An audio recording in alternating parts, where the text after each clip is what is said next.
Has anyone ever been in a situation like this before? So anyway, it all started last week. I live with 4 roommates, Jess, Lily, Dane, and Miguel. Lily is the one who I'm pretty sure is dead, even though my housemates all say she's pretending. And at first I did think she was pretending. It's an old trick of hers. She's super introverted, and sometimes if she's overwhelmed or just doesn't want to talk, she'll pretend to be asleep. We call it her playing possum. But now, she's been playing possum for nearly a week. Her eyes are open, her face is this greyish white and has been turning kind of purplish. Her body is bloating and I saw a fly land on her eyeball and I think it laid eggs there.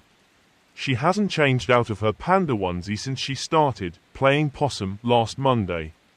She smells like a corpse smells. Like rotting meat. And that panda onesie, that panda suit is so gross.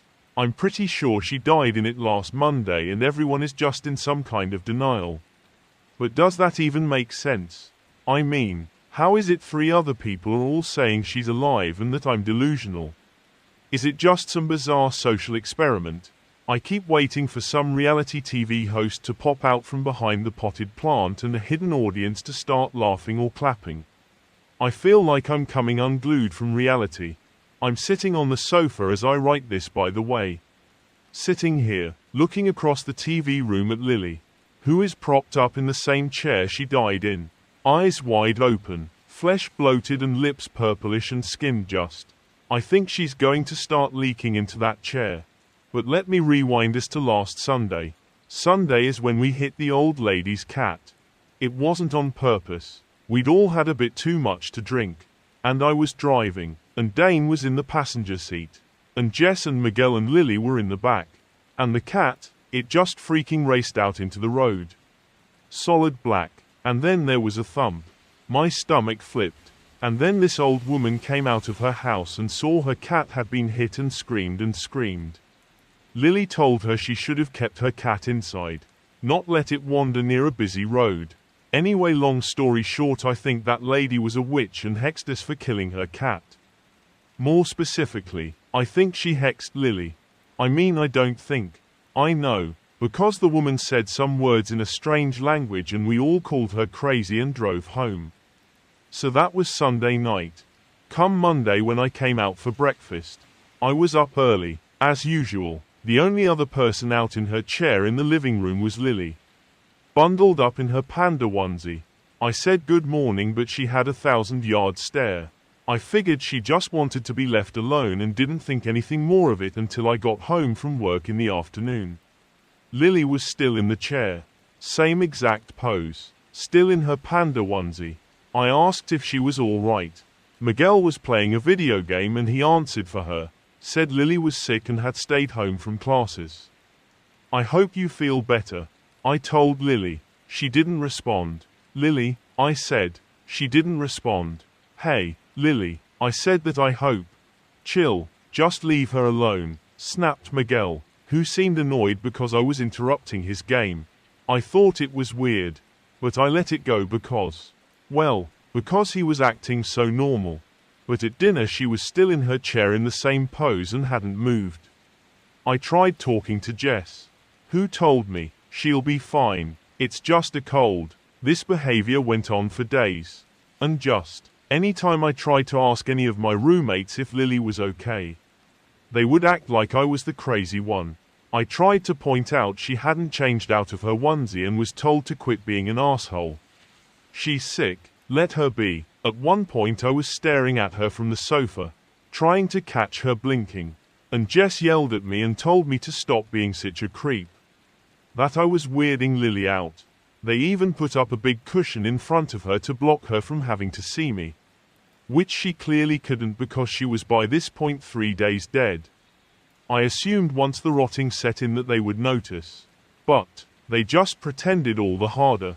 And in fact, they even started staging her body. Like, I know it sounds really weird. I don't know why they did it or if it's some sick social experiment or what. But they moved her. I found her at the table one morning. She was slumped backwards over her chair, sightless eyes staring up at the ceiling. Everyone talked to her like she was alive. By this point she also stank.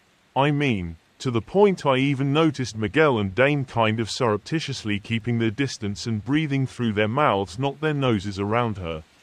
I tried to talk about this to them later, but Miguel just wrinkled his nose at me and said, "Yeah, I know, it's gross, but she's super depressed. Jess says she's never seen Lily this bad before.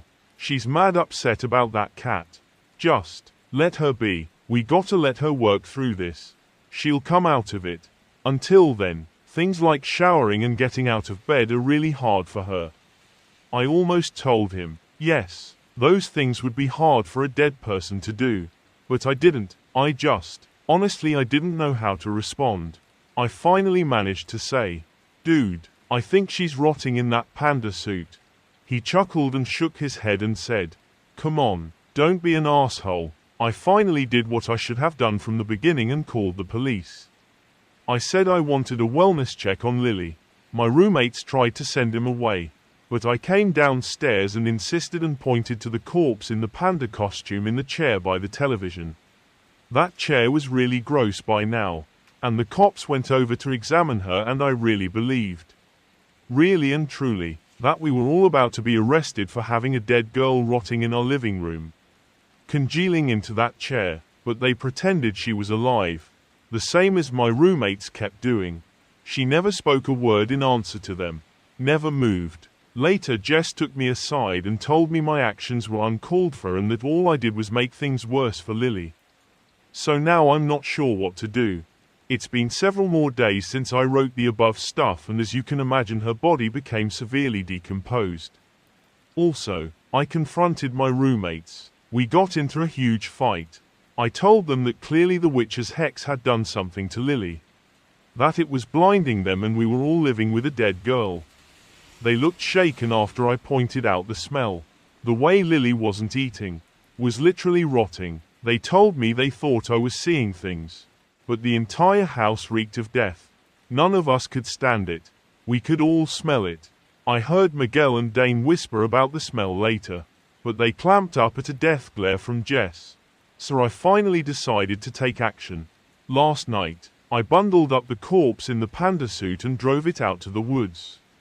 There's these high bluffs out there. I tossed the corpse down the rocks. The animals out there will pick it to pieces, if it isn't already too rotted for them to eat. I came back home and also cleaned up around the house and put that disgusting chair out on the curb and finally went to bed. In the morning I woke up to find Jess having a panic attack. She demanded to know where Lily was. I told her Lily left and Jess accused me of lying. Miguel seemed relieved though, while Jess went out in her car to go searching for Lily. Miguel told me he could finally breathe again and that it really had smelled bad in here and someone needed to do something. He said he hoped Lily got the help she needed, but that this wasn't the right place for her and she probably needed inpatient treatment. I refrained from telling him that I thought it was way too late for a hospital. Anyway, her body being gone should be a good thing. Except, I think the hex is now hitting the rest of us. Because Dane, he's always a late sleeper. He didn't wake up through Jess's freakout or my conversation with Miguel. But now it's afternoon and I just came out and found him sitting next to Miguel on the sofa, playing video games. Only, he's not actually playing. His eyes stare straight ahead of him. His hands don't move. There's a first-person shooter on the screen, and Miguel keeps telling Dane he needs to step up his game. But Dane is literally doing nothing, seeing nothing. I think he's like Lily was last Monday. Like the hex hit him and now he's dead. But nobody can see it. I don't know if I should wait for his body to rot, or if I should just take him out to the bluff sooner.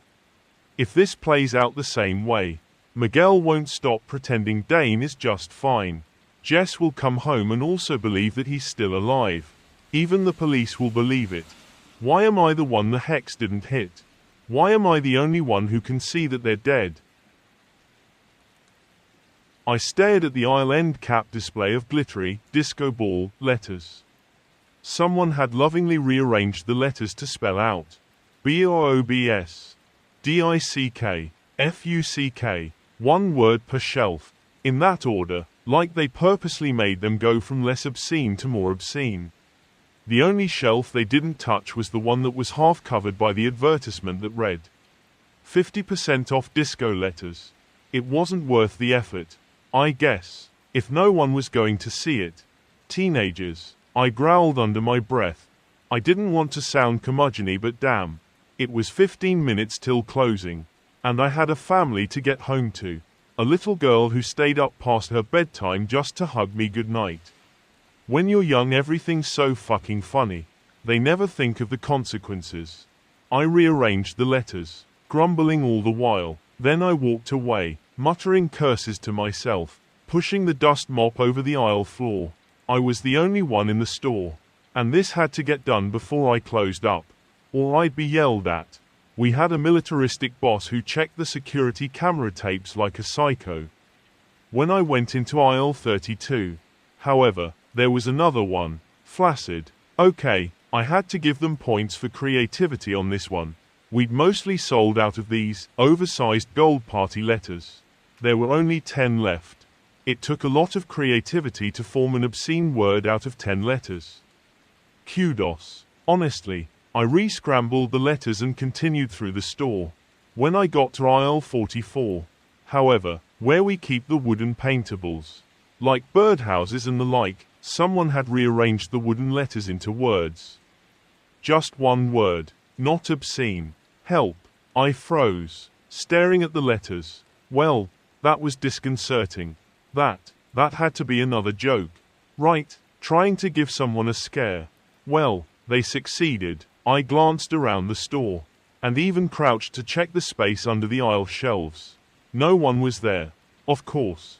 I stood back up and continued pushing the dust mop. 9:03, fuck. I had to hurry it up and close up. I went on mopping through the aisles as quickly as I could. When I got to the baking aisle, and my eyes fell on the cookie cutter letters, I knew there was going to be another word or message waiting. And there was. The cookie cutters had been balanced upright. Reading, watching you, all the blood drained out of my face. Shut up, I told myself, pushing the mop faster. It's just a bunch of teenagers trying to scare people. Obscenities and creepy messages. This screams of 14-year-old boys who watched a horror movie once. Except, what if it was two different people? The thought lingered in my brain. It was a Friday, one of our busiest days. Close to 100 people had probably been in the store over the whole day. I hadn't been in the baking aisle since yesterday's cleaning. What if these messages are real? What if someone is watching you? I thought of one of our regulars. A guy in his 60s. White hair, roving eyes, thin frame. I always thought it was a little weird that he came in so often. I mean, I think it's amazing when guys craft. But he just stuck out like a sore thumb among the older ladies and the families. Especially because he seemed to buy such varied stuff. Clay one day and paint by numbers the next. Rather than sticking with one niche hobby. What if he'd been coming here so often, because of me? He was always overly friendly. His gaze lingering sometimes glancing down. I ran to the storage closet and threw the dust mop in. Got my keys and purse. Headed towards the front door to lock up. But as I hurried down the aisle, something caught my eye. I turned. The disco ball letters. They'd been rearranged. Instead of obscenities, all random gibberish, they now read, "Better, run." Time seemed to stop. My heart dropped to the ground. Someone else is in the store. I glanced around, just in time to see a shape dart behind the aisle. Too quick to see anything, apparent gender, race, age, but enough to see that someone was there. Just a flicker of movement. I sprinted towards the door. I didn't even bother locking up as I ran out to my car. My footsteps pounded on the pavement. Something collided with me from the side. I fell to the ground. Hard. The asphalt scraped against my cheek. I scrambled up to see a figure standing over me, silhouetted by the red glow of the Crafts for All sign. It was a man, but younger than the guy the first was thinking of. Someone I vaguely recognized, who'd been in the store at some point. But I couldn't quite place.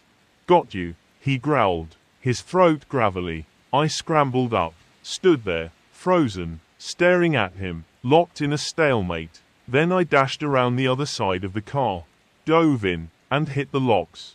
His palms hit the glass the instant the locks clicked. He tried the handle, over and over again. Hey, he shouted. I climbed over the center console, got in the driver's seat, and reversed out as fast as I could, not bothering to look if I ran any part of him over. I drove, and drove, not even glancing in the rearview mirror until I got home. My husband called the police as I hugged my little girl, who was still waiting up for me, imagining how long she would have waited if I never came home.